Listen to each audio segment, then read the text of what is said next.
and welcome to Begging the Question, the show where we take your questions and we give answers. I'm joined by two fantastic co-hosts. You know them, you love them. Let's welcome them. Dan Creel, welcome to the show. How are we doing this evening, sir? I'm good. It's good to see you. I love this background and I love the music. Yeah. I think it's perfect for the three of our kind of our age group. Yes, I do think that it is age appropriate, as they say. Yeah. Well, let's also welcome to the show Mr. John Howard Fusco. Mr. Fusco, how are you doing this evening, sir? Doing well. Evening Dan and evening Dan. Yes, I also agree. I like the background. I feel like I should have a Luigi hat on and start punching some blocks. I have that craving. You are cordially invited to wear a Luigi hat to the next show. 100%. Yes, this show is a new show. This is episode 1 of Begging the Question, where we solicit questions and we do our best to answer them. I guess we're the ones begging the question, aren't we? And we've got one. I don't know if you all are ready, but we've got a very special question that we'll be debating today. Let's do it. Greetings. My name is Alexi Lalas. You may know me from, the magical season back in 1978 of the under-10 Birmingham Bionics, little co-ed outfit in Birmingham, Michigan. My question is this. If the U.S. men's national team was to win a World Cup, let's say in 2026 when we are hosting the World Cup, how much would actually change? How much would the men winning a World Cup fundamentally change the way we, as a country here in the United States, think about the game? What would the impact be? How much of a silver bullet or a panacea would winning the men's World Cup be when it comes to soccer in the United States? Look forward to your answer. So the red-haired rebel himself, Alexi Lalas, offers his first question. Wow. If the U.S. men's national team wins a World Cup, how much would actually change? Now, of course, he's Alexi Lalas. He can't only ask a single question. So I went ahead and rode through some of them. How much would change around the sport? That's part of the question.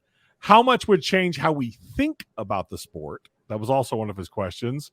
What would the impact be? And then, of course, the final, how much of a silver bullet panacea would it be for soccer in the United States? That's the question, gentlemen. As we move into their first episode of Begging the Question, Alexi Lalas asked, if the U.S. men's national team were to win a World Cup, how much would actually change? John, you've been a fan of U.S. soccer for a long time. What do you think about Alexi's question? Oh, very, very interesting questions. Winning the World Cup in 2026. Can you imagine that? Could you actually imagine that, winning it? Not only winning it, but winning it in the home country. I think that would mean a lot. I think it would, because let's just kind of take a big overview about sports in the United States.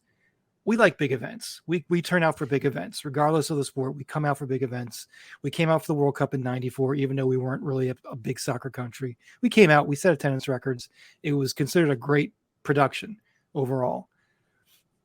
You win the World Cup in 2026 now with a country that's a lot more plugged into soccer, period, and you do it in your home country. I think that has a big immediate impact. We see what happened when the women win. It makes an impact. If the men win, I think it would be even more so. Simply because more people follow men's soccer, women's soccer, and then there's nothing disparaging about the women's team, but I think it just would have a bigger impact in general. With anything with soccer, it's always what's the lasting impact, because there's always moments that happen where it's a big impact. You know, certain players have come over to the country and played in the United States. Whether you want to go back to Pele or Beckham or Zlatan, there's always that immediate impact, that immediate interest. And we're seeing that with Messi now. It's that immediate impact. You know, basically sold out the rest of the games that they expect him to play, Messi, with Inter Miami. It's the lasting impact. That always is the issue with soccer in this country, because it's still not one of the big 4, big 5 team sports. And that's the one that's a lot harder to gauge, honestly. Interesting. Solid points. I think that there's part of the construct that we have to face, which is, could the U.S. men's national team win? But I hear you. I'd certainly like to believe that's possible. The question is, how much would it change? I think about, people talk about, before I was into soccer, I think about the way people talk about the 94 World Cup and the excitement that generated, and these massive sold out venues. A lot of them were played in, the college football facilities. And, we see that more. Just recently with El Tráfico, my apologies. El Tráfico being played at the Rose Bowl, where they played matches during the U.S. Hosting of the World Cup. It sold out for just a regular season match that happened to be a big rivalry. It will be interesting to see how much excitement is generated around this, but adding the catalyst of a U.S. men's national team playing well, I don't know how much it changes. And I think that your question of permanence is an excellent one. Creel, let me toss it to you. What do you think? John, if you got a response, my man. No, I think the word that you brought up is a really, really big one with soccer, and that's permanence. It's the one thing that I think soccer as a whole has struggled historically with. We talk about stadiums from clubs that played back in the 1920s that no longer exist. The fact that the NASL Mach 1 never built any stadiums of its own. There's this sense of soccer lacks permanence. One of the things that you can hang your hat on with MLS, whether you like it or not, is that at least they're building facilities that are going to be around. So at least you feel like there's some infrastructure being built. But permanence is something that soccer has historically struggled with. I would agree with John. I think it would have fairly big changes if the U.S. win. Internally, like John said, U.S. loves the spectacle. Like, we will love a spectacle, and then if it'll go away and we'll forget about it. So when the World Cup came here, we packed the stadiums. It didn't necessarily turn into a super major league right off the bat. MLS was created, but a lot of money went into it, and it took a while for it to get a foothold. But it did kind of over time kind of bring another level to soccer here in the U.S. You've got to say that World Cup, the Men's World Cup, did that. We are in a different world now with soccer in the U.S. I think winning it, having it here in the U.S. and winning it would change things internally. I think it would put. I think folks who aren't interested in MLS, whether they're not interested really in soccer or they're non-MLS soccer fans, it would give the U.S. soccer ecosystem more respect. You have to respect a country that can win a men's World Cup, right? Sure. And so I think maybe money for people who have all the money would probably have more interest in MLS, right? I think it would boost the game. Would it be something radical? I don't know about that, but I think it would increase kind of soccer here. The next thing would be, we've won it. Can we win it again? We've already done it, right? So you'd start looking forward to the next World Cup. Two things. One kind of sarcastic, one not. So I'll go the not sarcastic one to start with. I do wonder I do think it will. We're already seeing international soccer be Americanized in a lot of ways, where you see this with the super leagues that's probably going to start really be created in Europe, in the main places. If the U.S. if the U.S. were to win the World Cup, given the structure of our soccer pyramid here, franchise heavy, right? Pretty much. Sure. Not kind of the classic community club structure. I would think that other countries would look at it, or the people who have all the money, and say, aha, look what they're doing in America. It works. We should try it here. I think that would happen. It would Americanize in some way, shape, or form the sport in the other parts of the world. Does that mean we're actively rooting against the U.S. men's Well, national team? well, I mean, maybe. And kind of a subset of this is a little bit sarcastic, but not really. I'm here for it. You know what's coming is to people who are like pro rel, right? Oh, you got to have pro rel. We're never going to do anything, right? That would kind of take a big hit, right? We don't. People who say are anti pro rel don't care would say, well, we've won the World Cup. The men have won the World Cup. The women have won the World Cup. Do we, we're fine without pro rel, right? So I want to push back slightly. Please do. That's why I brought it up. I'm here for it. I think that most people would admit, and I know that there's a subset of U.S. men's national team fans that are often referred to as Euro snobs, would admit that the starting lineup, and in fact most of the 18, are all coming from playing in Europe. They're not really developing in MLS.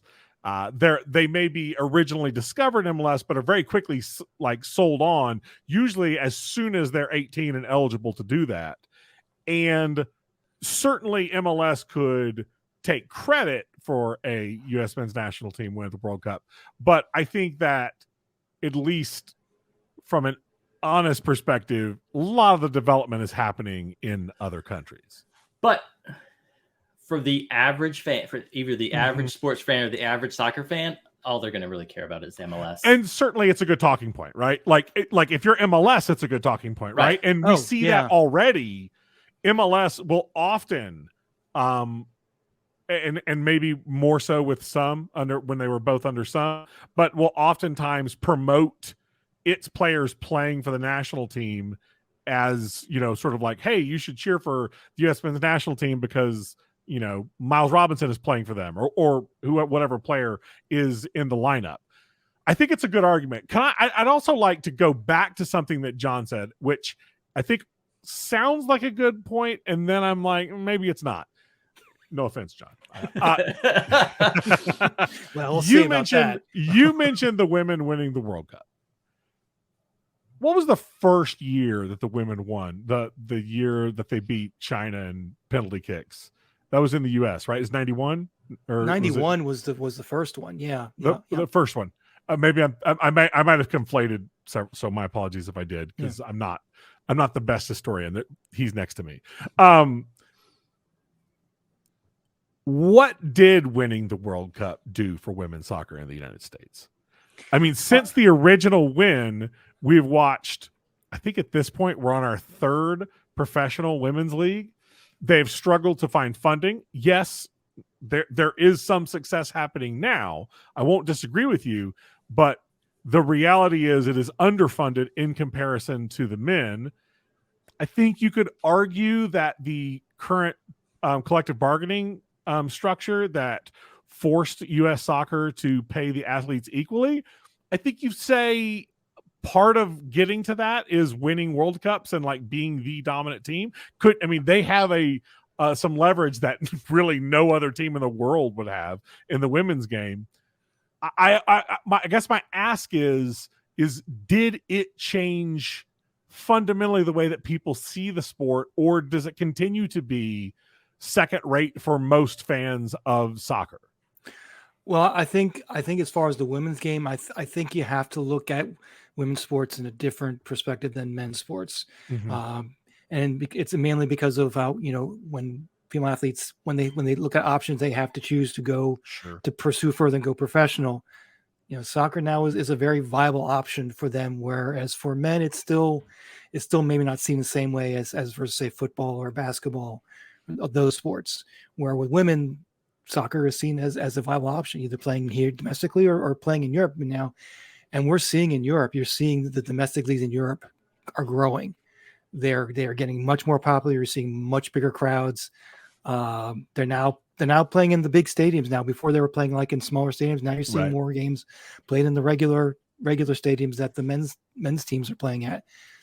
It is growing, and the key part here is that I hope that the people who are in charge of the women's leagues right now are really taking advantage of it, because this is a really important time, because you're seeing a lot of interest, and it could be tapped into and developed amazingly, or it can be fumbled and done horribly. And I hope it's the former, not the latter.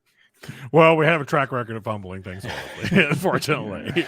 Creel, what are your thoughts? 4 World Cups for the women, right? Yeah. 4 championships, about to head into, defending.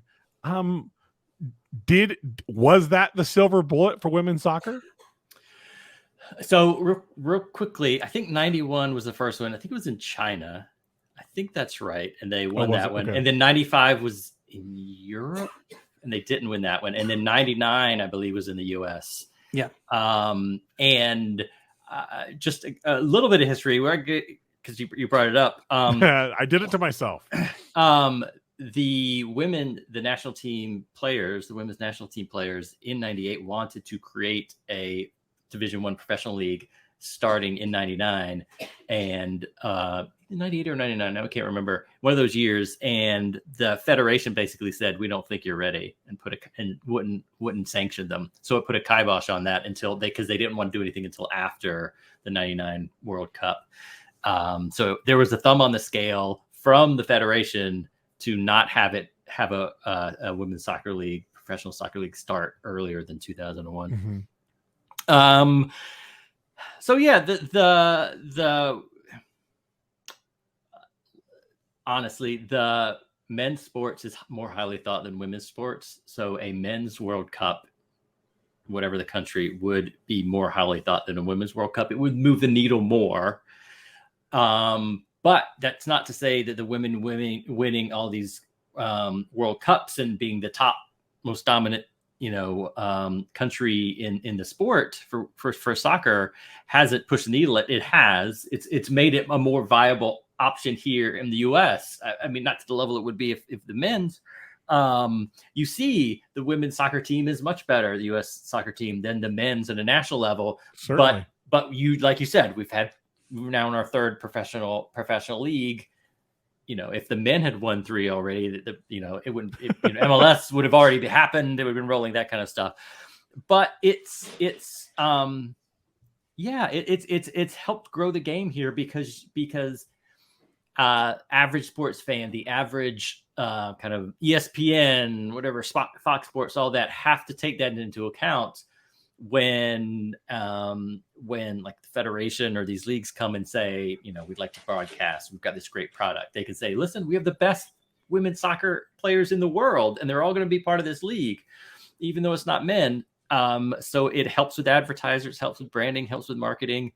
I think what we're thinking internally to the US, it helps internationally, right? Because where soccer is even bigger. We're the big bad. The US women's national team is the big bad. Everybody wants to take the U.S. women's national team down, Yep. And so that means big numbers when the other teams play. And I do think though that what we're seeing when the women's game here in the U.S. is the other leagues are starting to catch up, and we're seeing top female players here in the U.S. moving overseas because they can get more money, right? And we're currently seeing that. Obviously, it's always been that way with the U.S. I don't know if a men's World Cup would change that all that much with the MLS. I don't think MLS would all of a sudden kind of jump up because of just how it's structured. Mm-hmm. You'd have to open up the salary cap. MLS is not. It's the not structure is built to prevent that. Yes. From happening. Yeah. But I do. That's why I was saying that I do think it would help. It would kind of move the needle toward Americanization other places. I wonder. I think that you've kind of hit on a lot of points that I was thinking. Yeah. I was also thinking about one of the knocks, and I think we've seen this fade just in the last decade of men getting the opportunity to play in Europe or play in the better, quote unquote, better leagues, has been that Americans can't hack it. They're not as accomplished or as polished. And certainly if you win the World Cup, if your team wins the World Cup, all of those players are elevated just by the nature of being on that team.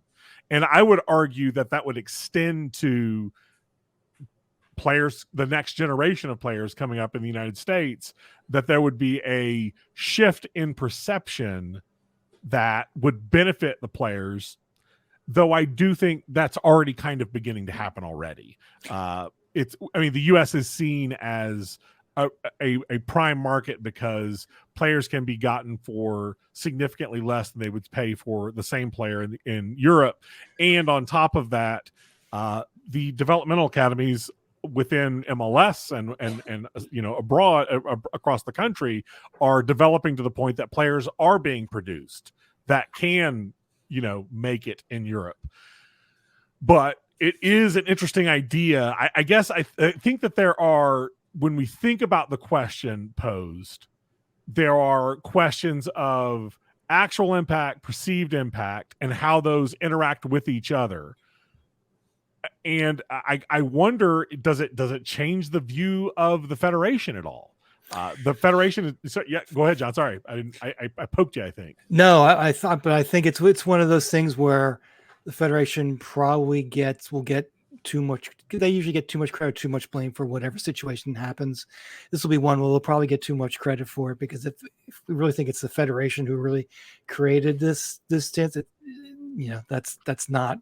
that's not really what they're capable of doing. But just to kind of touch on your previous point, there are clubs in Europe that are already setting up shop in the United States for the purpose of player development, grabbing players early and developing them to bring them over to Europe. So that's already happening. I think winning the World Cup, would only accelerate that type of thing, where they're coming in, they're just going to skip the middleman. They're not going to wait to these players go to MLS and buy them on a transfer fee. They want to get them sooner and bring them over to Europe sooner. Yeah, I've got a couple of thoughts that are connected. One is, I think a positive might be that you'll get younger sports fans, soccer fans who might be leaning toward, like if they're in the Southwest, toward Mexico or Brazil, or Argentina, good teams like that, or if other parts of the country, the traditional teams, England, France. A younger person who usually they really like kind of the really good teams that you might turn them into U.S. fans earlier and kind of grow the game a little bit that way.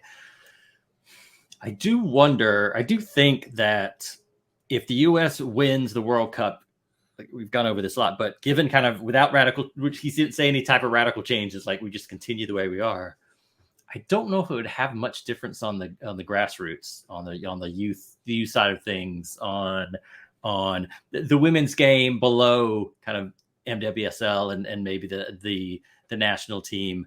That given that the men were able to win a World Cup with the structure we have, why would there be any kind of call for change at that point? And John was saying, you asked John about federation. Yeah, the top level is going to get all the most general praise. Like the general fan, even the general soccer fan is just going to think about MLS and the federation and the national team.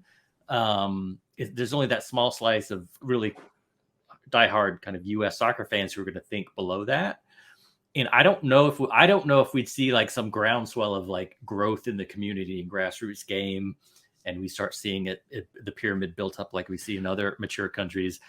I do wonder if it's going to get more top down if we saw that. I want to push back tiny bit. Yeah. One of the things that I think winning a World Cup does, particularly within CONCACAF, is it cements the United States as the top dog. And while that might not be important, because who cares who thinks they're the top dog? What difference does it make? It does matter for dual nationals, which the United States is full of, just by the nature of immigration from Central South America, that it seems like that could have payoff for those maybe families that would have traditionally pushed their sons or daughters towards the national team of where they originally immigrated from. I could see this as having a big impact on the perception about who has the most prestige to play for. But you're kind of speaking to my point, is like you're talking about the national team. It would make that more attractive. Mm-hmm. Would it necessarily make the U.S. youth leagues? They're still in this here. if they're dual national, they're here in the United States or not, would it make those families move to the US maybe and play in our systems below MLS? I totally agree with you that make it the team more attractive, the men's team more attractive for possible dual nationals. That's again the top down part of it. I totally could see that. I don't know if it would do anything really kind of growth wise radical to kind of change the bottom part of the pyramid, the massive bottom part of the pyramid. Well, I wonder if it would trigger investment into the sport.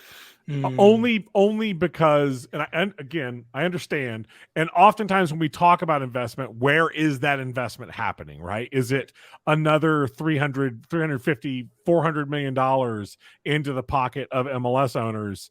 Is that the investment, right? Because if that's the investment, how much that pays off for, as you're talking about, that grassroots level, maybe not at all, right? Maybe we don't see anything down there. But I do think that if it does bring a wide sort of like general investment into soccer, it certainly could benefit USL, and it certainly could benefit, again, those top 2 or 3 divisions. And I think that would be a good thing. Do I think that would happen? I don't know. I feel like I kind of wonder, just due to the nature of the soccer, it's not soccer, the sports environment, the sports landscape in the United States, so much of investment dollars are invested into the NFL, the NBA, Major League Baseball, to a lesser extent, hockey, because those are seen as sort of stable leagues, and we've never really had a very stable league environment for soccer.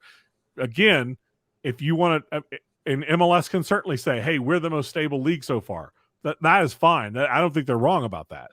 And I would say that how that system is built has focused on stability over quality, over all the other things that maybe you want out of a league. They've focused on stability, and it's paid off for them for the most part. I mean, obviously there are spots within the history where they've lost clubs, but because of that, I think that, again, MLS is they're tier 2 or they're tier 3 versus the big leagues in this country.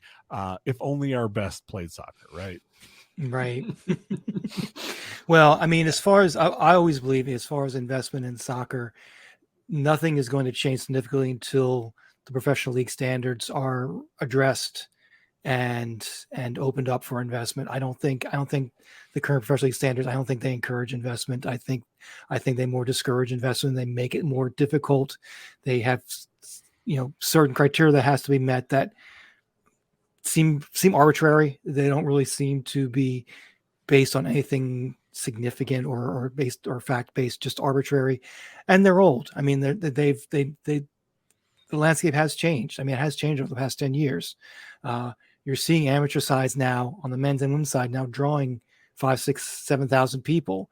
There are not spread out over the country, but some people are starting to figure out how to make it work in their community. And I think the professional league standards, should be altered and allowed to encourage investment. I mean, bottom line is, it should encourage investment. People should be wanting to go to invest in American soccer. People should not be looking to Europe and invest there because that's much more attractive. Make it attractive here to invest. I do think that it's possible, John, that U.S. soccer has a inferiority complex and very insecure. A lot of the reason why it's structured that way, especially at the top, is, we don't want another failure. We don't want another big league to collapse, right? Yep. And go away, and then we're in the wasteland again. I don't think it's going to happen. But a men's World Cup win could kind of take some of that weight off the chest of the folks who run U.S. soccer, and maybe start saying, okay, well, we've won the World Cup. Maybe we don't have to be so concerned and tight grip on controlling everything. That doesn't necessarily, again, mean, I'm not saying that means like, it's going to be a wonderful world and then you've got this perfect pyramid. The money could just flow to the top, right? But I do wonder if it would let them kind of let go a little bit and be a little bit more able to experiment and kind of let things grow organically than kind of having this tight control that they normally have. I think Alexi asked a really good question. It's a very good question. Yeah. Alexi does like to ask questions. Yes. Well, gentlemen, you've done the work today, and I want to say thank you for making our first episode of Begging the Question a fantastic one. Our thanks to Alexi Lalas for submitting that question. We're very much looking forward to hopefully getting some feedback on our response. I don't know if Alexi's just going to say build a better mousetrap, and if he does, I would enjoy that. It's one time I got Jimmy Conrad to tell me to suck it, Vaughn, and I appreciated that. It's something that will forever live in my heart. Gentlemen, thank you so much for appearing on the show, and we'll be back very soon with another episode of Begging the Question, where we'll take your questions and we'll get you some answers.